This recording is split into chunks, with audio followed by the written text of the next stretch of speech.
नमस्कार, मैं हूं अशरफ खान और आप देख रहे हैं गूगल न्यूज इनिशिएटिव। इस वक्त हम मौजूद हैं एक लॉयर की ऑफिस में जिनका नाम है वाजिद शेख। ये नाम बहुत ही प्रख्यात है। न्यायिक गलियारों में, कोर्ट में बहुत सारे केसेस में इस नाम को बार बार सुना जा सकता है। लीगल पार्लेंस में, लॉ के पार्लेंस में वाजिद शेख के साथ उनके बड़े भाई और उनके चाचा लोगों को न्याय दिलाने में अग्रसर आगे रहते हैं। जो अभी फिलहाल केस बना जिसमें समीर अंसारी नामक एक 23 वर्षीय युवक को पुलिस ने 25 मिनट में उस मुद्रा में पहुंचा दिया कि वो 6 ब्रेन हैमरेज के साथ आज की तारीख में एक अस्पताल में जिंदगी और मौत से जंग लड़ रहा है। प्रश्न यहां पर बहुत सारे उभरते हैं। क्या समीर अंसारी इस जीवंत की लड़ाई में मृत्यु को मात दे करके बाहर आ पाएगा? प्रश्न यह भी है, क्या पुलिस रक्षक की जगह अब भक्षक बन चुकी है? पुलिस का पर्याय क्या है? पुलिस हमारी सुरक्षा के लिए है, एक सुरक्षा बल है जो केंद्र सरकार, राज्य सरकार जनता के मत से, जनता के वोटों से तय होकर के बाहर आते हैं। पर अगर इस तरीके से एक 23 वर्षीय युवक या उससे पहले किसी और को किसी भी कारणों इतना मारा जाए कि वो मृत्यु के बिल्कुल पास पहुंच जाए, तो कायदे के तौर पर पुलिस न्यायिक सुरक्षा देने में सक्षम नहीं है। ये साफ शब्दों में मैं आपको कह रहा हूं। समीर अंसारी जो इस वक्त जिंदगी और मौत की लड़ाई लड़ रहा है, उसके लिए न्यायिक लड़ाई वाजिद शेख लड़ रहे हैं ताकि उसको इंसाफ मिल सके। हम बातचीत करेंगे, जानने की कोशिश करेंगे कि वाजिद शेख ने इस लड़ाई को किस मुकाम तक पहुंचाया है। नमस्कार वाजिद जी, आपका स्वागत है जी।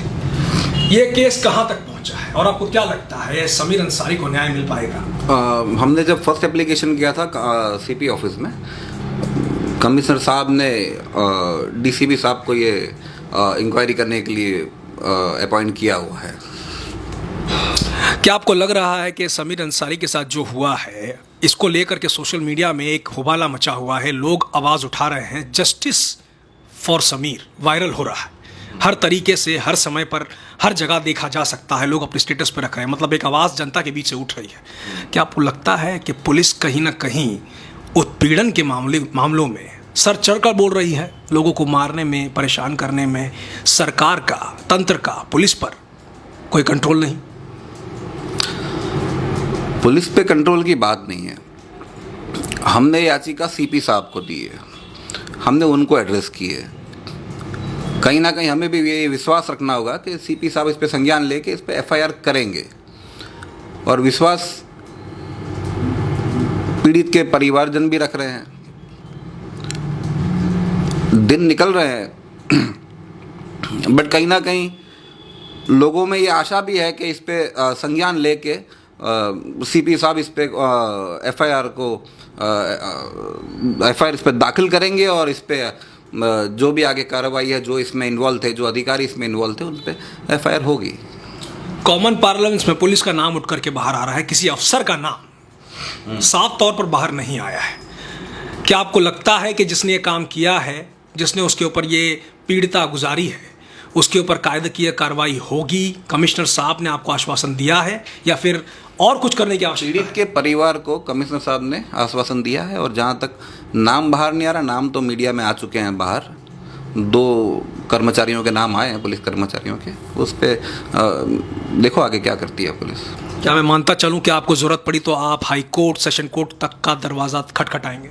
हाँ, 100% खटखटाएंगे। हम प्राइवेट कंप्लेन हम लॉन्च करेंगे, बट वी आर वेटिंग के सीपी साहब इस शहर के मालिक हैं, लॉ एंड ऑर्डर के, और हम सीपी साहब से ये आशा लगाए बैठे हैं कि लोगों का पुलिस पे विश्वास बना रहे, लॉ एंड ऑर्डर मेंटेन रहे, और पुलिस इस पीड़ित के परिवार को अपना परिवार समझे और एक स्ट्रॉन्ग बैकबोन दिखाए कि हाँ, पुलिस अपने कर्मचारियों पे भी एफआईआर कर सकती है, और एक जस्टिस की लड़ाई में पुलिस खुद सहभागी रह सकती है।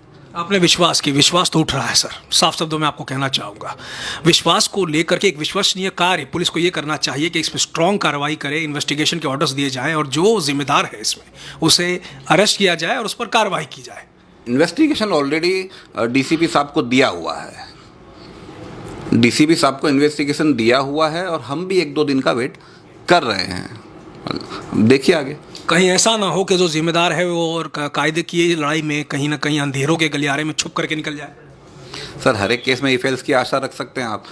ये मतलब तो नहीं है ना कि हम सर बिल्कुल ही मतलब कुछ ना करें और बैठे रहें। हमने जो लीगली हमको जो एप्लीकेशन देना था हम दो बार दे चुके हैं। सीपी साहब ने खुद ने अगर जो विश्वास दिलाया है परिवार को और उनके माँ बाप को, तो हमको डेफिनेटली उस पर विश्वास रखना चाहिए। बहुत सारी समाज सेवी संस्थाएं जो हैं जो अप्रोच करती है, बट अभी उनको हमने साइड ही रखा हुआ है, क्योंकि हमको जो इस पे एफआईआर के जो पावर्स हैं या तो कोर्ट के हैं या पुलिस के हैं। एफआईआर लेनी है, अगर प्राइवेट कंप्लेन करनी होगी तो कोर्ट आएगी इसमें, और अगर पुलिस खुद से अगर ये एफआईआर कर देती है तो इसमें कोई ज़्यादा दिक्कत रहेगी नहीं। फिर विधानसभा के चुनाव गुजरात में सामने है, और हम अगर पुलिस खुद ये एफआईआर करती है तो लोगों का विश्वास बना रहेगा लॉ एंड ऑर्डर पे, पुलिस पे।